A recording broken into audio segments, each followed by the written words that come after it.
Okay, ngayon yung mga unicorns, tanongin natin. Ano ba yung mga visions na pwede niyang dalhin sa atin? Kasi yung mga unicorns, sinasabi dumadaan sa rainbow. Diba yung rainbow maraming kulay?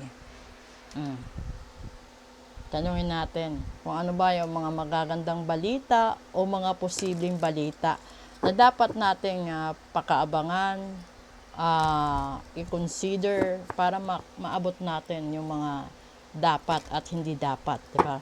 So, kuha ulit tayo ng tatlo dito. This is October 25th, special episode 1971, 1972, and 1973. Okay, dito tayo. Kuha tayo ng isa. Discernment. Pangalawa, intention. And pangatlo, leadership. Okay, kasi yung una, discernment. All is not what it seems, and stay true to your knowing. Keep your dreams a secret. Diba? Kasi maraming mang-aagaw eh. No, mga agaw ng pangarap, mga agaw ng pera, mga agaw ng kapares, mga agaw ng negosyo, lahat-lahat ng klaseng mga agaw. So, wag mo daw ipagsasabi, wag mong ikwento. Itago mo bilang sekreto. Kung ano man yung intensyon mo, kailangan ito maging klaro at decisive. At kailangan mag-focus ka sa kung ano ang gusto mo. At kailangan mong maging buo sa desisyon na ito. You have to step up, no? Sa pagiging leadership kasi kailangan mo yung i-share mo yung blessings na meron ka. Pero hindi doon sa punto na ma-overpower ka, hindi sabi malalamangan. Ma-overpower ka is yung, kasi kalimitan, kapag maraming nakakaalam na may blessings ikaw, ang dami nilang ginagawang disturbances sa buhay mo. Ang dami nilang ginagawang drama, eksena, para mawindang, mawala sa focus. So, ngayon sinasabi ng mga unicorns, for you to be able to be successful in life, kailangan mong itago yung mga plano mo, ilihim mo yung mga plano mo. Kailangan focus ikaw, magdesisyon ikaw straight, at tutuparin mo, gawin mo na walang pag-aalinlangan at walang halong pagdududa. Kasi, ano ba bang magandang example sa ganyan? Kung sa larangan ng negosyo,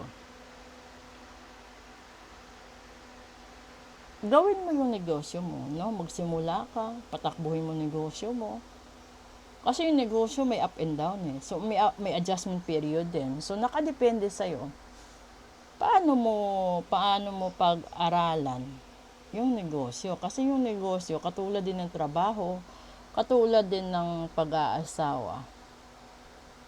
Sa pag-aasawa, wag lang yung iisipin mo is papakasalan mo yung lalaki kasi mahal mo, gusto mo, gwapo, mayaman, ganito, ganyan, di ba? Kasi yung kapag masaya ka kasi yung iniisip mo kung ano lang yung para sa iyo eh. Hindi mo naiisip kung ano yung mga bagay na pwedeng sumira sa iyo kapag yan yung tao na yan pinakasalan mo, pinakisamahan mo. So, kailangan mong pag-aralan, no? Ito ba yung tipo ng tao na kailangan or dapat kong makasama habang buhay? Or ito ba yung tao na hanggang boyfriend lang or hanggang live-in lang? May ganon. So, sa negosyo, kung magne-negosyo ka, pag-aaralan mo, no? Yung profit versus capital.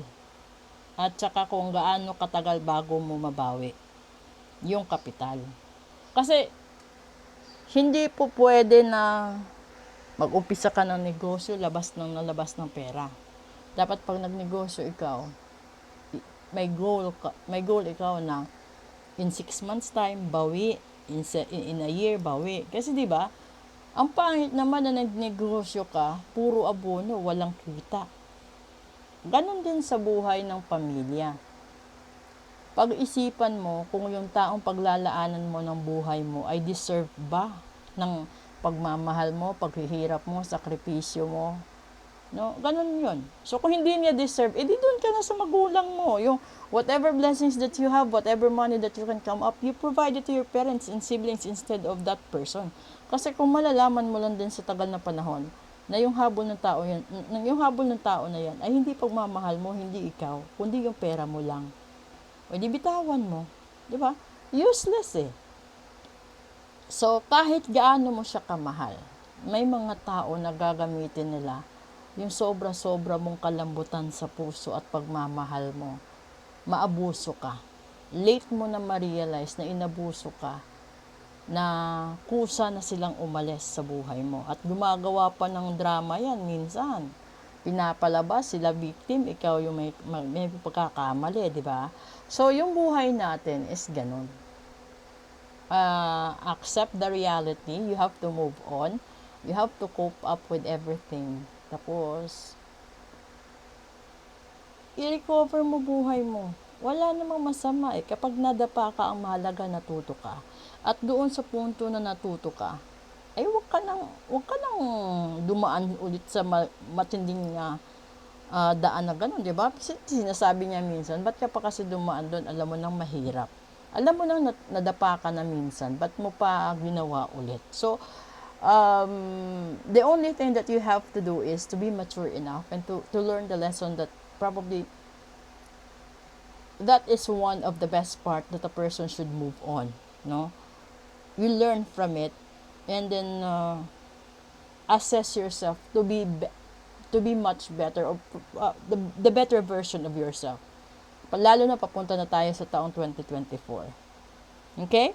So, let's proceed with the English episode 132 and then Dark and Light episode 41. Good evening!